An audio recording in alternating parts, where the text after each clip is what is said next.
கோவை மாநகரோட மத்திய பகுதியில் காந்திபுரம் பகுதியில் செம்மொழி பூங்கா அமைக்கப்பட்டிருக்கு.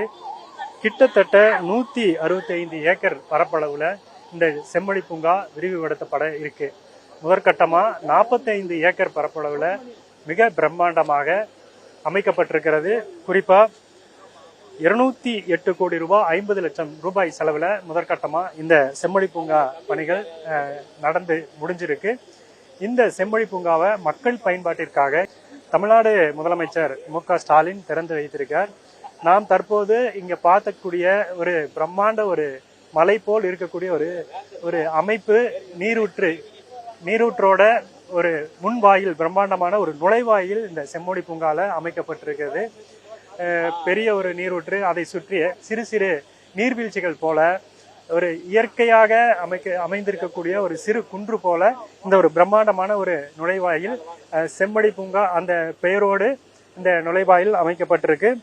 பொதுமக்களும் இந்த செம்மொழி பூங்காவை பார்த்து ரசிச்சுட்டு வர்றாங்க. அந்த பிரம்மாண்டத்தை மாநகரோட மத்திய பகுதியிலேயே இந்த செம்மொழி பூங்கா அமைக்கப்பட்டிருக்கு. காந்திபுரம் பேருந்து நிலையத்திற்கு அருகில இந்த செம்மொழி பூங்காவானது கிட்டத்தட்ட 45 ஏக்கர் பரப்பளவுல முதற்கட்டமா இந்த பணிகள் முடிவிட்டு இருக்கு. ஒவ்வொரு கட்டமா அடுத்தடுத்த கட்டத்திற்கு இந்த செம்மொழி பூங்கா பணிகள் விரிவடைஞ்சு 165 ஏக்கர் பரப்பளவிற்கு இந்த செம்மொழி பூங்காவானது விரிவடை இருக்கு. இந்த செம்மொழி பூங்காவில் பல்வேறு சிறப்பு அம்சங்கள் செய்யப்பட்டிருக்கிறது. பல பாரம்பரியமிக்க தாவரங்கள் இங்கு அமைக்கப்பட்டிருக்கிறது. எது மாதிரியான தோட்டங்கள் அமைக்கப்பட்டிருக்கிறது, நீரூற்றுகள் அமைக்கப்பட்டிருக்கிறது என்பதை நாம செம்மொழி பூங்காவுக்குள்ள போய் பார்க்கலாம்.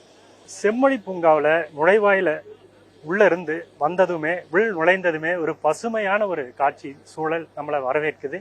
இந்த பூங்காவில் பல்வேறு தோட்டங்கள் அமைக்கப்பட்டிருக்குது. கிட்டத்தட்ட 23 வகையான சிறப்பான தோட்டங்கள் அமைக்கப்பட்டிருக்கிறது. இதுல பாறை வனம், பூஞ்சோலை, மூங்கில் முளரி, அதாவது மூங்கில் முளரியில் கொண்ட ஒரு கார்டன் அமைக்கப்பட்டிருக்கிறது. அதே போல நீர்வனம், வாட்டர் கார்டன் அமைக்கப்பட்டிருக்கிறது. நறுமண தோட்டம், மகரந்த வனம், திறந்தவெளி அரங்கம் அமைக்கப்பட்டிருக்கிறது. கலை நிகழ்ச்சிகள் நடத்துவதற்காக திறந்தவெளி அரங்கம் அமைக்கப்பட்டிருக்கிறது. ஒப்பனை அறை போன்ற பல்வேறு பொதுமக்கள் பயன்படுத்தக்கூடிய ஒப்பனை அறை அவர்களுக்கு வசதியாக இங்கு அமைக்கப்பட்டிருக்கிறது. அப்படியே இந்த பச்சை பசி என்று அந்த காட்சிகளை பார்த்துவிட்டு நாம் பாரம்பரியத்தை பறைசாற்றக்கூடிய அந்த பழங்கால தமிழ் சங்க காலத்தை பறைசாற்றக்கூடிய கற்சிலைகள் இங்கு அமைக்கப்பட்டிருக்கிறது. தமிழ் சங்கத்தில் கடையேழு வள்ளல்கள் என்று சொல்லக்கூடிய பேகன், பாரி, காரி உள்ளிட்ட அந்த 7 கடையேழு வள்ளல்களுடைய கற்சிலைகள் இங்கு காட்சிக்காக அமைக்கப்பட்டிருக்கிறத பார்க்கலாம்.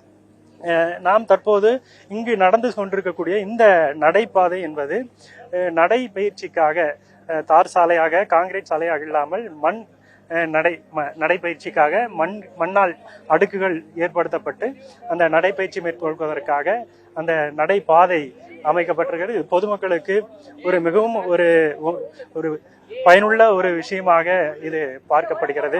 எங்கு பார்த்தாலும் நாம் சுற்றி பார்க்கக்கூடிய பகுதிகள் அனைத்துமே பச்சை பசுமையாக காட்சி அளிக்கிறது. 45 ஏக்கர் முழுவதுமாக மலர்கள், செடி கொடிகள், மரங்கள் நிறைந்து ஒரு காட்சிகள் நம்மை வரவேற்கக்கூடியதாக இருக்கிறது.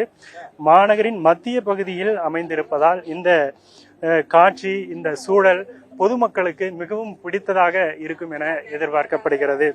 கிட்டத்தட்ட 2000 வகையான தாவரங்கள், செடிகள், கொடிகள், மரங்கள் என 2000 வகையில் 5 லட்சம் தாவரங்கள் இந்த 45 ஏக்கரில் ஒட்டுமொத்தமாக நடவு செய்யப்பட்டிருக்கிறது. வருட கணக்கில் இந்த பராமரிப்பு பணிகள் மேற்கொள்ளப்பட்டு சிங்கப்பூர், மலேசியா, ஜப்பான் உள்ளிட்ட நாடுகளுக்கு சென்று இந்த தோட்டத்தை அமைத்த நிபுணர்கள், குறிப்பாக ஆர்கிடெக்டாக அறியப்படக்கூடிய ரூப்மதி அவர்கள் இந்த கட்டிடக்கலை மற்றும் இந்த தோட்டக்கலை நிபுணத்துவத்தை அவர் செய்திருக்கிறார். இந்த பணிகள் அவருடைய மேற்பார்வையில் முழுவதுமாக தோட்டக்கலை துறையினுடைய உதவியோடு செய்யப்பட்டிருக்கிறது. பல்வேறு நாடுகளுடைய பிரதிபலிப்பை இங்கு பார்க்க முடிகிறது. தமிழர்களுடைய பாரம்பரியத்தை பறைசாற்றும் விதமாக மரங்கள், செடிகள் நடவு செய்யப்பட்டிருக்கக்கூடிய அந்த சூழல் இங்கு இருக்கிறது. சங்க இலக்கியங்களில் இடம்பெற்றுள்ள செண்பக மரம், கல் இளவு, மிளகு மரம், கடல் திராட்சை, திருவோட்டு மரம், கலிபுடா, வரிகமுகு, மலைப்பூவரசு, எலிச்சுழி, குங்கும மரம் உள்ளிட்ட அந்த பாரம்பரியமான அந்த மரங்கள் இங்கு நடவு செய்யப்பட்டிருக்கிறது. இந்த வனத்தை பொறுத்த வரைக்கும், அந்த செம்மொழி பூங்காவை பொறுத்த வரைக்கும் இது போன்ற 5 லட்சம் தாவரங்கள் இங்கு நடவு செய்யப்பட்டிருப்பதால் அந்த சுற்றுச்சூழல் மாநகருடைய மையப்பகுதியில் ஒரு குளிர்ச்சியான ஒரு சூழலையும் ஒரு பசுமையான ஒரு காட்சியையும் மக்கள் வந்து பார்க்கும் விதமாக ஏற்படுத்தப்பட்டிருக்கிறது. கோவையில் அமைக்கப்பட்டிருக்க இந்த செம்மொழி பூங்காவில் அந்த பசுமையான செடி கொடி மரங்கள் காட்சி சூழல் மட்டுமல்லாமல் நீரூற்றுக்கள், வாட்டர் ஃபவுண்டைன் அமைக்கப்பட்டிருக்கு. குறிப்பாக இந்த நீர் ஊற்றுக்கள் முழுவதுமாக உக்கடம் பகுதியில் இருந்து கழிவுநீர் பண்ணையிலிருந்து மறுசுழற்சி செய்யப்பட்டு அந்த நீர் இங்கு முழுவதுமாக இந்த செம்மொழி பூங்காவுக்கு பயன்படுத்துகிறாங்க. மறுசுழற்சி செய்யப்பட்ட நீர் இங்கு அந்த மேலாண்மை தொடர்பான வசதிகள், அந்த தொழில்நுட்பங்கள் இங்கு பயன்படுத்தப்பட்டிருக்கு. அதே போல் 2 கிலோமீட்டர் நீளத்திற்கு ஜெர்மன் தொழில்நுட்பத்தில் மழைநீர் சேகரிப்பு வடிகால் அமைப்பு இந்த பூங்காவிற்கு அடியில் செய்யப்பட்டிருக்கிறதா இந்த பூங்கா நிர்வாகிகள், அதிகாரிகள் தெரிவிச்சிருக்காங்க. பூங்கா வளாகத்தில் பொதுமக்கள் நடைப்பயிற்சி மேற்கொள்வதற்கு நடைபாதைகளுடன் கூடிய அந்த சாலை வசதி அமைக்கப்பட்டிருக்கு. அதே போல மகளிர் சுயஉதவி குழுக்களால் தயாரிக்கப்படக்கூடிய அந்த பொருட்களை விற்பனை செய்வதற்கான ஒரு அங்காடி இங்கு அமைக்கப்பட்டிருக்கு. அதே போல உயர்தர உடற்பயிற்சி கருவிகளுடன் கூடிய திறந்தவெளி உடற்பயிற்சி கூடம் இங்கே அமைச்சிருக்காங்க. அதே போல 4000 சதுரடி பரப்பளவில் உள் வன மாதிரி காட்சி அமைப்பு இங்கு அந்த பள்ளி மாணவர்கள், கல்லூரி மாணவர்கள் இயற்கை பசுமை அதை பற்றி தெரிந்து கொள்வதற்கான உள்வன மாதிரி காட்சி அமைப்பு இங்கு அமைச்சிருக்காங்க. குழந்தைகள் விளையாடுவதற்கு 14,000 சதுர அடி பரப்பளவில் விளையாட்டு திடல், சிறுவர்களுக்காக விளையாட்டு திடல் அமைக்கப்பட்டிருக்கு. அதே போல உள் விளையாட்டு அறையும் அமைக்கப்பட்டிருக்காங்க. மாற்றுத்திறனாளிகள் விளையாடுவதற்கு ஏதுவான தனித்துவமான விளையாட்டு திடல் போன்ற அமைப்புகள் இந்த செம்மொழி பூங்காவில் ஏற்படுத்தப்பட்டிருக்கிறது.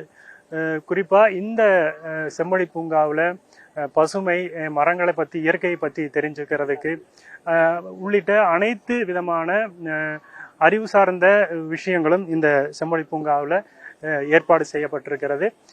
கோவை மாநகரிலே ஒரு மத்திய பகுதியிலேயே இவ்வளவு பெரிய பரப்பளவில் முதற்கட்டமாக 45 ஏக்கரில் செய்யப்பட்டிருக்கிற இந்த செம்மொழி பூங்கா அடுத்தடுத்த கட்டங்களுக்கு மொத்தம் 165 ஏக்கருக்கு விரிவுபடுத்தப்பட இருக்கு. மாநகரோட மத்தியில் ஒரு ஆக்சிஜனை உற்பத்தி செய்யக்கூடிய ஒரு கோவை மாநகருடைய இதய துடிப்பா ஒரு செயல்படக்கூடிய ஒரு பசுமை வனம் என்று இதை சொல்லலாம். பொதுமக்கள் இதை மிகவும் மகிழ்ச்சியாக வந்து பார்த்து அனுபவிக்கக்கூடிய வகையில் இருக்கும் எனவும் எதிர்பார்க்கப்படுது.